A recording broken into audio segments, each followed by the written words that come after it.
ब्राह्मणोस्य मुखमासीत राजन्य बाहुकृत उरु तदस्य यद वैश्यत पदभायम शुद्धो हो जायत के हमारे वेदों में लिखा हुआ है कि ब्रह्मा जी के मुख से ब्राह्मण हुए, हाथों से क्षत्रिय हुए, उदर से वैश्य हुए और पैरों से शूद्र हुए।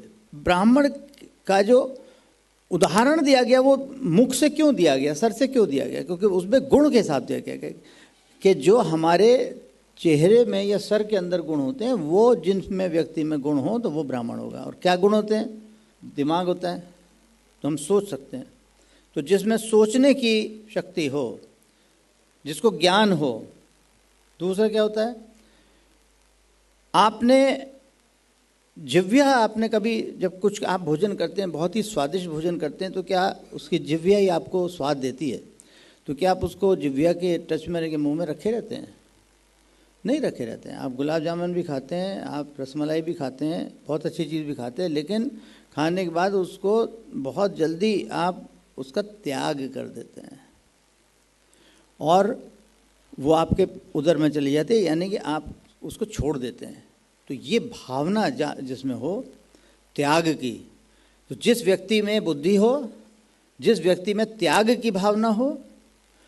फिर आपने देखा होगा अभी जाड़े चल रहे हैं, अभी आज सुबह बहुत कोहरा था, बहुत सारे लोग जो थे मफलर वफलर भी लगा कर आए होंगे, लेकिन चेहरा उनका खुला था। कभी आपने ध्यान किया? तो चेहरा हर परिस्थिति में खुला रहता है, चाहे कितनी भी तपिश हो, कितनी गर्मी हो और चाहे कितनी ठंड हो। चेहरे में क्या गुण है? तप, तप का गुण है। तो जिस व्यक्ति में ज्ञान हो, जिस व्यक्ति में तप का गुण हो, जिसमें त्याग की भावना हो, वो व्यक्ति ब्राह्मण होने के योग्य है, ये कहा गया।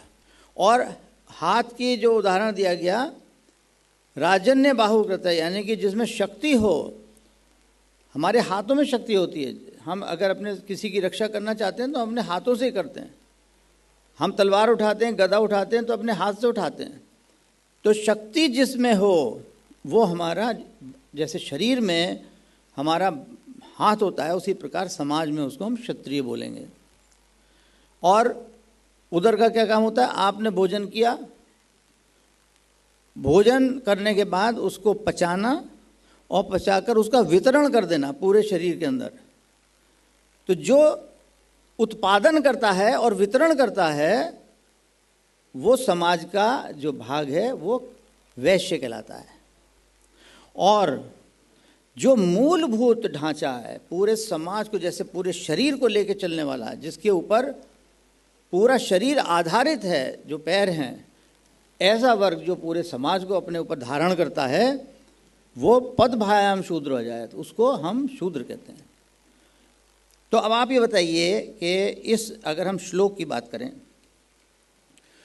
तो क्या हमारे पैर बेकार हैं? क्या पैर नीचे हैं? अगर ऐसा है तो कोई व्यक्ति को अगर हम कहेंगे भाई तुम अपने पैर कटा दो, कटवा देगा? अगर उसके पैर में, अंगूठे में जरा सी चोट भी लग जाती है तो तुरंत क्या होता है? हाथ उसको जाके बचाता है। और अगर उसके शरीर के ऊपर कोई संकट आता है तो ये पैर उसको दौड़ा के कहीं और ले जाते हैं। यानी कि जिस प्रकार हमारा शरीर इन चार हिस्सों से बना हुआ है और एक दूसरे के पूरक हैं, एक दूसरे के बिना नहीं रह सकते, उसी प्रकार हमारा समाज भी जो है वो इन चार वर्णों से बना हुआ है, जिसमें ब्राह्मण, क्षत्रिय, वैश्य, शूद्र आते हैं। इसमें कोई छोटा नहीं होता, कोई बड़ा नहीं होता, सब बराबर होते हैं।